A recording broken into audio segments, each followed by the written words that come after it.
Hello, and welcome to the turbulent world of Middle East soccer, or Mideast Soccer podcast. I'm your host, James Dorsey.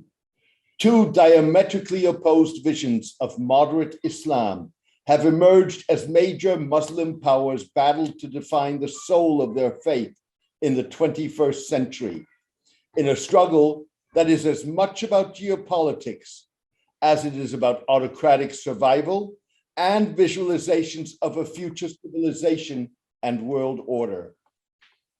Saudi Crown Prince Mohammed bin Salman and Yahya Cholil Stakuf, the newly elected chairman of the Central Board of Indonesia's Nahdlatul Ulama, the world's largest Muslim civil society movement, expressed their dueling visions in separate but almost simultaneously published interviews. While the timing of the interviews was coincidental, they neatly laid out the parameters of a rivalry among major Middle Eastern and Asian Muslim majority powers to dominate the discourse of Islam's place in the world as the world translates into an as yet undefined new world order. Unsurprisingly, the visions expressed by the two leaders mirror the struggle epitomized by the Russian invasion of Ukraine between an autocratic civilizationalist and a more democratic and pluralistic vision of the world in the 21st century. At the heart of the differences between Messieurs bin Salman and Stakuf lie questions about whether Islam needs reform or return to basics. Who has the authority to interpret or reinterpret the faith? And what constitutes proper Islamic governance? Speaking to The Atlantic, Mr. bin Salman left no doubt that the authority to interpret Islam was his and his alone. A law graduate from King Saud University, who prides himself as a student of Islamic jurisprudence, who bent Saudi Arabia's religious establishment to his will, Mr. bin Salman laid out the principle of the autocrat's notion of moderate Islam: absolute obedience to the ruler. In Islamic law, the head of the Islamic establishment is Wali al-Amr, the ruler, Mr. bin Salman said. For good order, Mr. bin Salman added that Saudi Arabia is based on pure monarchy, and he, as crown prince, would preserve the system. To remove himself from it would amount to a betrayal of all the monarchies and Saudis beneath him. I can't stage a coup against 14 million citizens, Mr. bin Salman said. He was asserting that most Saudis supported not only the monarchy, but also one-man monarchical rule. Mr. bin Salman was also insisting that he decided what implementation of Islamic law entailed, and that he had the authority and power to interpret the faith as he saw fit. In line with accepted dogma, Mr. bin Salman said he could not change rules enshrined in the Quran, viewed as God's word, but was free to interpret the majority of Islamic legal provisions derived from reported sayings and deeds of the Prophet Muhammad. He's short-circuiting the tradition, Middle East scholar Bernard Heikel told The Atlantic, but he's doing it in an Islamic way. He's saying that there are very few things that are fixed beyond dispute in Islam. That leaves him to determine what is in the interest of the Muslim community. If that means opening movie theaters, allowing tourists or women on the beaches, on the Red Sea, then so be it. Mr. bin Salman has no doubt given tradition short shrift. He has introduced social rather than religious changes of tradition that were tribal, not religious in origin, even if they were religiously packaged. The Crown Prince's views clashed with an opposed vision of what Indonesia's Nahdlatul Ulama calls the need to recontextualize Islam, to bring its legal concepts and philosophy into line with the 21st century. Recontextualization would involve revising obsolete elements of Islamic jurisprudence that are supremacist or discriminatory. These include concepts such as kafir or infidel, and dhimmi or people of the book, like Jews and Christians, who enjoy protected but second-class status under Islamic law, and slavery, which has been abolished across the Muslim world in secular law, but is yet to be removed from the Sharia.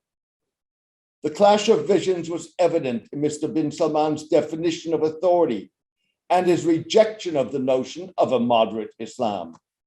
Mr. bin Salman insisted that the term would make terrorists and extremists happy. In the Crown Prince's mind, it suggests that we in Saudi Arabia and other Muslim countries are changing Islam into something new, which is not true, he said. We are going back to the core, back to pure Islam, as practiced by the Prophet Muhammad and his four successors.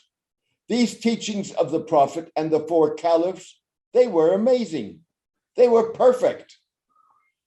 Mr. bin Salman's insistence that 7th century Islam was perfect explains why he has not anchored his wide-ranging social reforms that have lifted major, but not all restrictions on women and modern-day entertainment in religious rather than only secular law. Yet it is religious, not Saudi law, that pious Muslims beyond the realm of Saudi jurisdiction will look at. It's a void that Nahdlatul Ulama hopes to fill. The group says it has started to do so when in 2019, a gathering of 20,000 Islamic scholars declared the legal category of the kafir or the infidel to be absolute and no longer operable under Muslim law.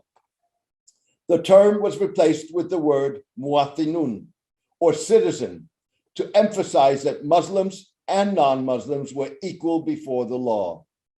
The word kafir hurts some non-Muslims and is perceived to be theologically violent, Nahdlatul Ulama cleric Abdul Muqtis Ghazali said at the time. The movement has since yet to tackle other legal concepts that it has identified as obsolete. Nonetheless, Mr. Stakuf, who was elected chairman in December, noted that Nahdlatul Ulama's founder, Haji Hashim Ashari, had conceived the movement as a vehicle for consolidating the universe. At the time, that meant a vehicle to fill the void created by the abolition of the caliphate by Mustafa Kemal Atatürk, the general turned statesman who carved modern Turkey out of the ruins of the Ottoman Empire. For many Muslims, the caliphate underpinned Islamic civilization. From the existing records, Nahdlatul Ulama was established to forge a new path for future civilization, to replace the old civilizational construct that was lost, Mr. Stakuf told Indonesia's Kompas magazine. Rooted in the history of Indonesian Islam and Nahdlatul Ulama, Mr. Stakuf branded the group's religious precepts as humanitarian Islam. The group projects it as an alternative to state-backed, less developed, less tolerant, and less pluralistic notions of moderate Islam as propagated by Saudi Arabia and the United Arab Emirates, as well as expressions of political Islam represented by Turkey, Iran, and the Muslim Brotherhood. Mr. Stakuf has one advantage few other Muslim religious reformers have. Indonesia and Nahdlatul Ulama have their own religious authorities that they believe rival those of the Middle East. As a result, Nahdlatul Ulama scholars feel no need to take their cue from seats of Islamic learning like Al-Azhar in Cairo or the Islamic University of Medina. Unlike Mr. bin Salman, Mr. Stakuf sees his role as returning to the vision of Abdurrahman Wahid, a widely respected and visionary former leader of Nahdlatul Ulama and one-time Indonesian president. Affectionately known as Gus Dur, Mr. Wahid sought to forge a new path towards the development of a new civilization, said Mr. Stakuf, a prominent Islamic scholar in his own right and disciple of Mr. Wahid. We must strive to establish a universal consensus that respects the equal rights and dignity of every human being.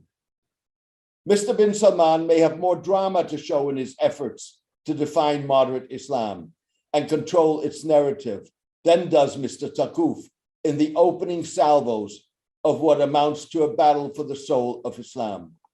However, in the ultimate analysis, it may be Mr. Takuf, as part of a broader endeavor that has more significant impact on the reform of Islam as such, rather than the reform of only one Muslim majority state. Thank you for joining me today. I hope you enjoyed the podcast. A written version of this podcast is on my blog, The Turbulent World of Middle East Soccer, at www.jamesmdorsey.net. Please join me for my next podcast in the coming days. All the best and take care.